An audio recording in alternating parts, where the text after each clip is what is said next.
needed. And it just made me, I could not focus on anything. I was just a zombie on that.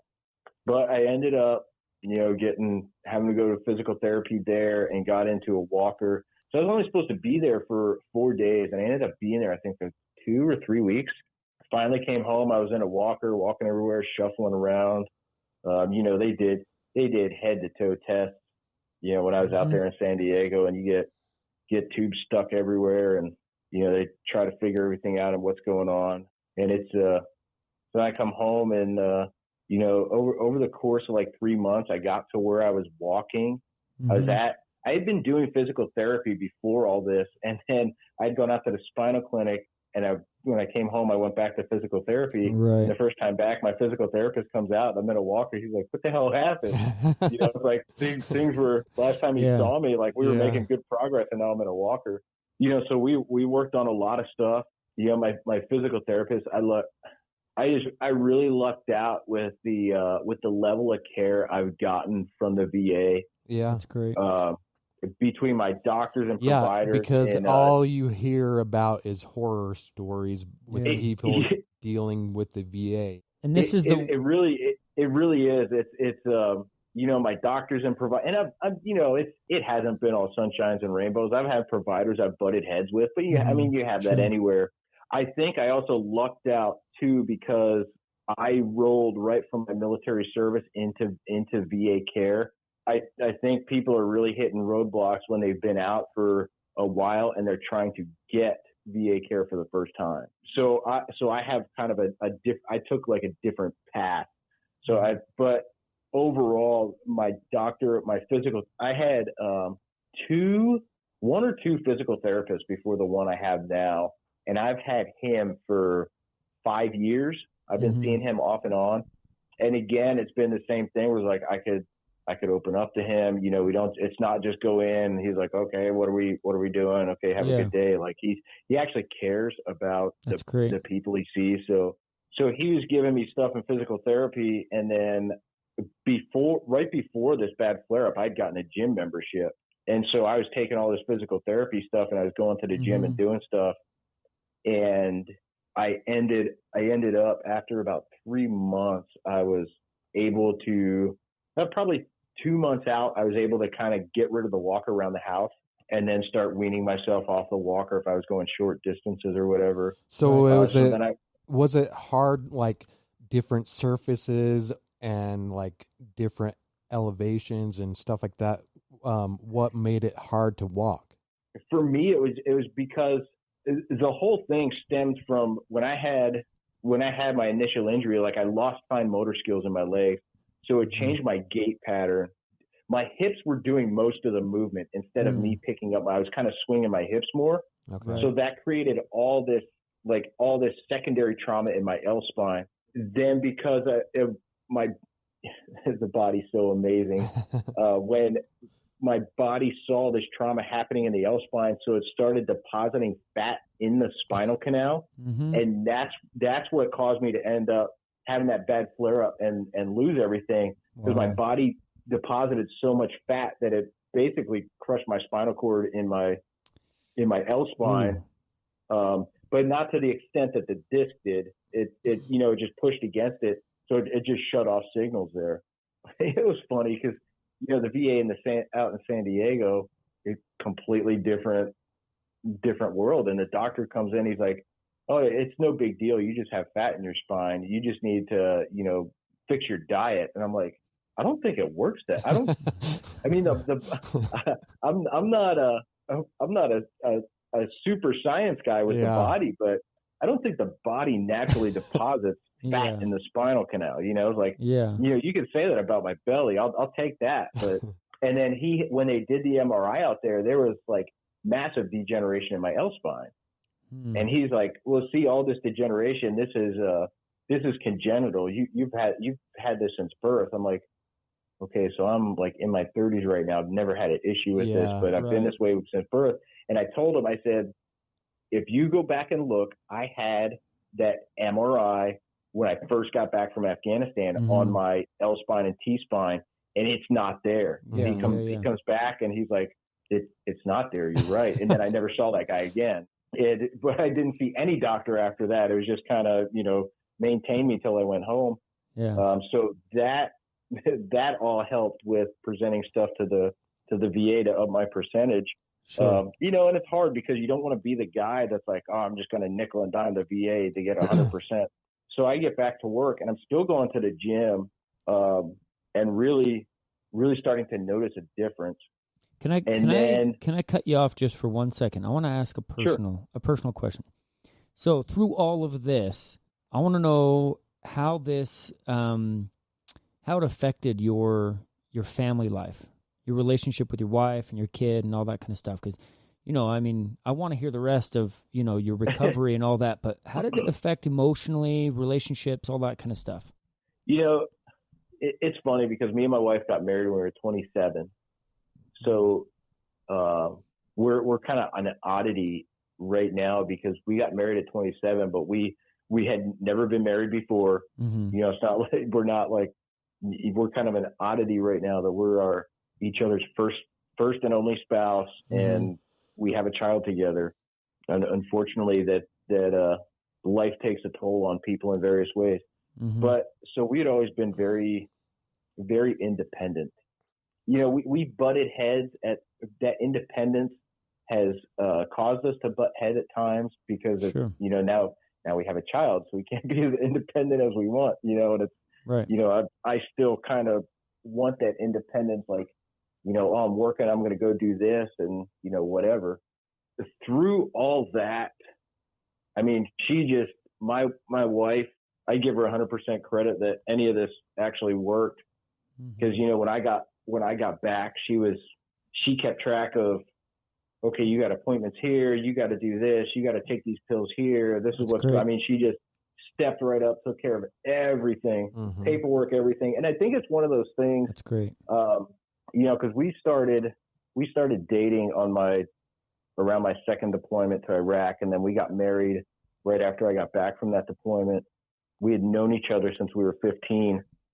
We've always been very close.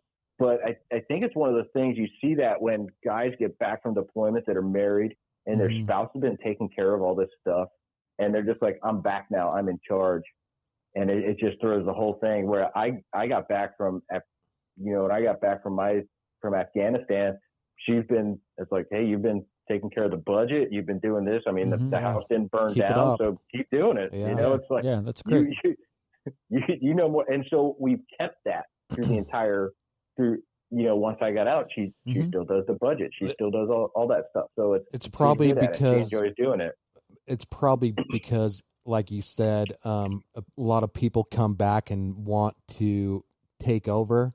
It's just because of their ego, Sure. It totally is. And I'll tell you, going from a major league door kicker to shuffling around in a walker at 30 some mm-hmm. years old, that's a big change. Experience. Yeah. There's no room for ego there. Yeah.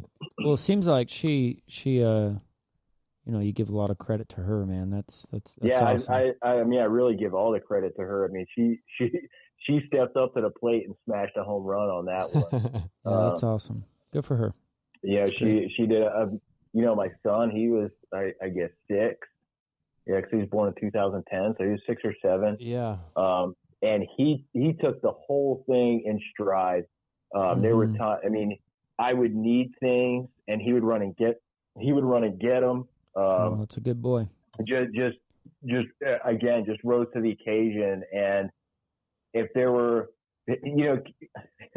it's almost like kids are probably as close to good as we can get as human beings, and the adults mm-hmm. are the ones that screw them up because it's yep. He's like, he wants to play and do things, and it's like, I can't do that. And like on the spot, he'll be like, oh, well, if we do it this way, then you can participate. So like, he'd like instantly find a way to, include me, if he wanted to play something that I couldn't do. So it was just super awesome, That's cool. And it's like, as a parent, it's like, can you be any more proud? It's right, man. That's good. So it's one of those things, like having a support system is absolutely vital at any stage. It is totally. That's why I asked.